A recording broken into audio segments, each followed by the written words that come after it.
Hey guys, it's Vicky and today I am here with a book haul. I got some books for Christmas. A couple were gifts and the rest I bought for myself with gift cards and things that I got for Christmas. And so I wanted to share them with you. So let's go ahead and get right into the book haul. Okay, so the first book that I got this book for Christmas from one of my best friends, Becca, and I'm really excited about it. It is Bonk by Mary Roach, and a couple of months ago I read Stiff by Mary Roach, and I actually borrowed that book from my friend Becca, and she got me this one for Christmas. This one, because Mary Roach all of her books kind of tackle different things about life and human nature from like a science perspective. Stiff was about human cadavers and Bonk is about sex. So this book is basically about the science of sex and how orgasms and things like that work scientifically and answers, you know, some of the questions that people might have. So I just think this is going to be really fun to read. And then the other gift that I got for Christmas was from my husband.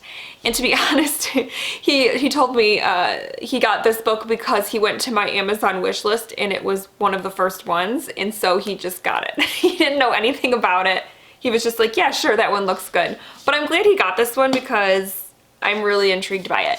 And this is called Gollum Girl by Riva Lehrer. And this is a memoir about Riva, who was born in the late 50s with spina bifida and was basically raised constantly being told that, you know, she was disabled and that she had to be fixed and surgery this and therapy that.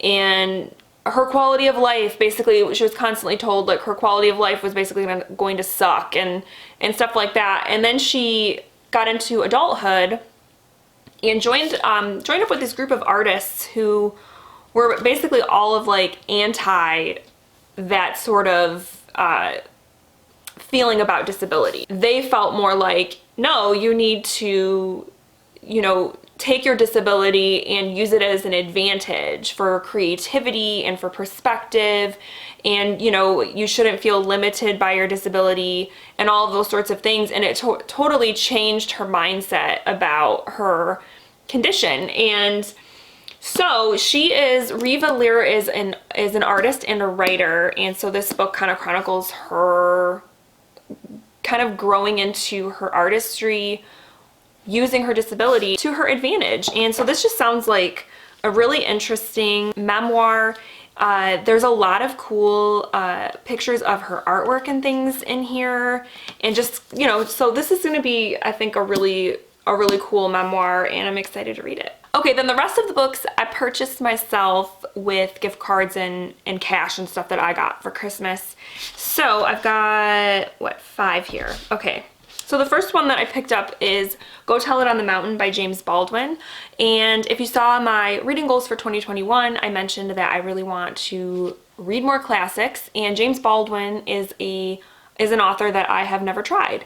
And so I'm gonna start with Go Tell It on the Mountain, which is a day in the life story about a 14-year-old boy living in Harlem in the 1930s. And it's just a kind of, you spend a day with him, and it kind of chronicles his kind of questioning and grappling with various things about his life, you know, his sexuality. His stepfather is a minister, and so he's also kind of grappling with religion and things like that, and just kind of starting to, like a lot of teenagers, kind of question the world around him.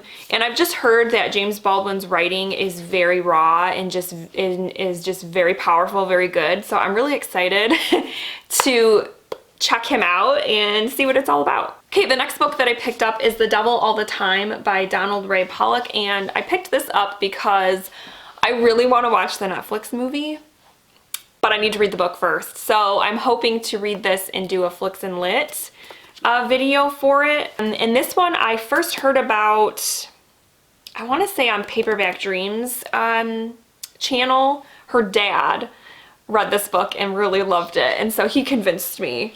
So thank you, Kat's dad. I think his name's Larry. Thank you, Larry, because I picked this up because of him. This one deals with a guy living in Ohio, I think. Yeah, the backwoods of Ohio. His wife is ill.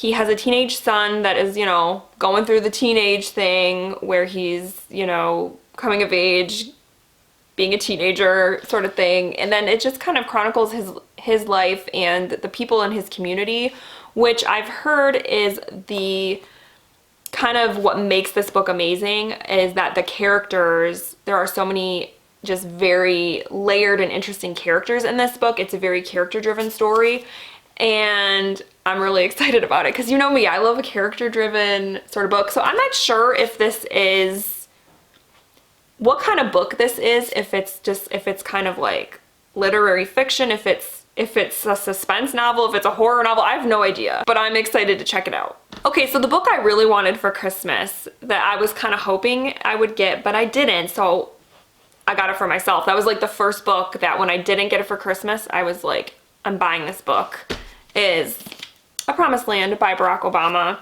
Everybody knows what this book is, right? This is the first book in Barack Obama's presidential memoirs, and I'm really excited to read this because I just find it fascinating to read about big public figures like a president and what it's like to be kind of like in the spotlight like that. I don't read a lot of like celebrity memoirs and things, but that is always something that kind of interests me. What's going on behind closed doors that we don't necessarily see as the public. And that's one of the things I really loved about his wife, Michelle Obama. Her memoir was kind of seeing what it was like to be the wife of a president and seeing kind of how things worked behind closed doors. And so I think this one's going to also touch on that. I read his book, Dreams from My Father, way back when he was first elected in 2008, and I really liked his writing. He's a good writer. So yeah, this is a big book. It's 700 pages, so this will probably take me a while to get through, but I'm really excited to start it.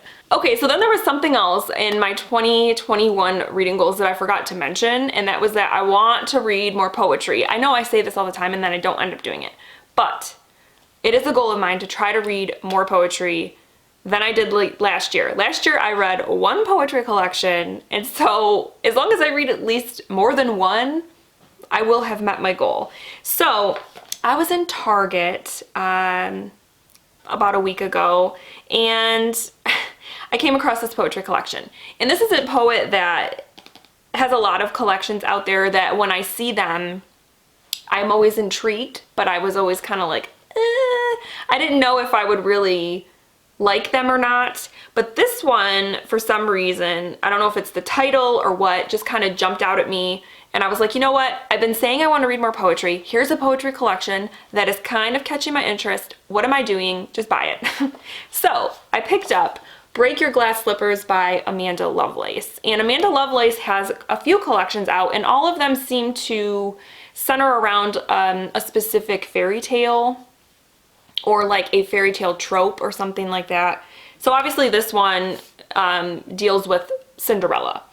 And I think the reason that this one appealed to me title-wise, Break Your Glass Slippers, I think it's because it reminds me of the glass ceiling and like breaking the glass ceiling. So I'm thinking this is going to have a lot of like talk of, you know, female empowerment, I'm hoping, but it's probably also going to deal with things that you see in the Cinderella fairy tale, kind of your place in the world and where you want to be in the world versus where you are, you know, having aspirations. And obviously because we're also talking about like princesses and fairy tales, dealing with like images of like beauty, what is beauty and all that sort of thing. So I did flip through it and read a couple at the store before I bought it, and I did like them. So I'm like, you know what, I'm gonna give it a try, and so I'll let you guys know what I think. And then the last one that I picked up is one I'm going to be reading this month because I have to keep going with this series. I picked up Saga Volume 3.